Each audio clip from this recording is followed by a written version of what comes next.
ngo isezerano ry'umwana w'umuntu ngo rirangirana n'iminsi ya muntu. Icyakora Uwiteka iyo ari we usezeranye rihoraho kubera ko nawe ahoraho.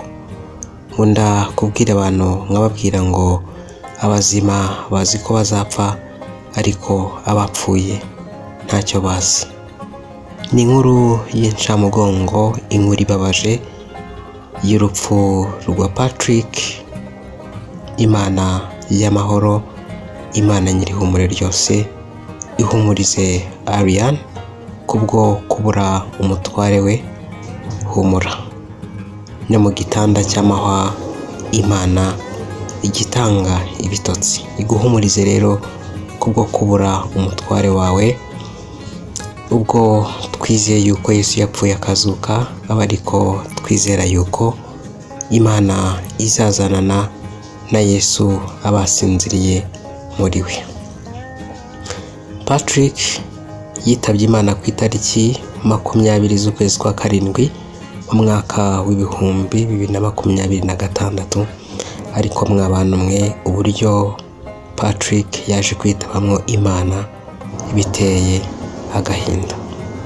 Nakurikiranye amwe mu mateka yaranze ubuzima bwe. Ariane umufasha we yavuze ko yageze igihe umugabo we arwara akabona ko birangiye, none asigara amusabira ko yagaruka mu buzima akabasha gutekereza, akabasha kuba yavuga. Iruko ridashira kandi niko byaje kugenda, yabikoze agira ngo agaruke mu buzima kubera ko yabonaga ari bugende nta cyizere afite cy'uko azabaho. Yagira ngo abanze agaruke mu buzima abone uko yiyeza yitunganye.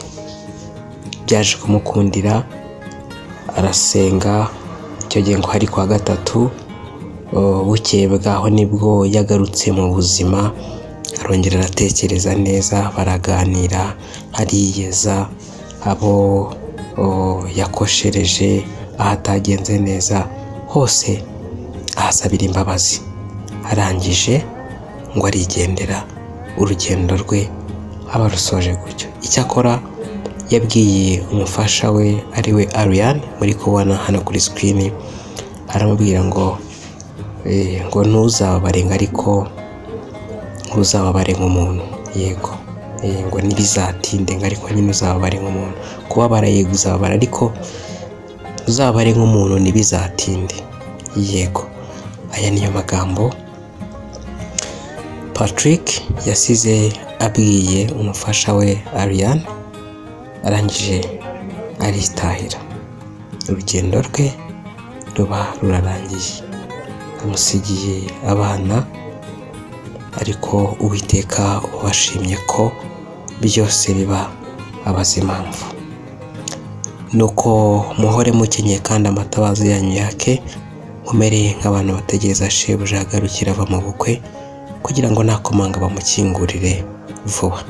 Hahirwa abagaragu shebuja azaza agasanga bari maso. Ndababwira ukuri yuko azakenyera akabicaza akabahereza. Naza mu gicuku cyangwa mu nkoko agasanga bameze batyo, bazaba bahirwa. Namwe mumenye ibi yuko iyaba nyir'inzu yamenyaga igihe umujura azazira, yabaye maso ntiyakunze ko inzu icukurwa.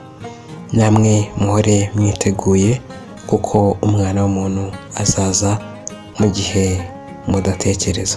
Mu yandi magambo, naho Yesu yatinda, urupfu rwo ntirutinze, ahubwo ruratwegereye kuruta imyambaro twambaye.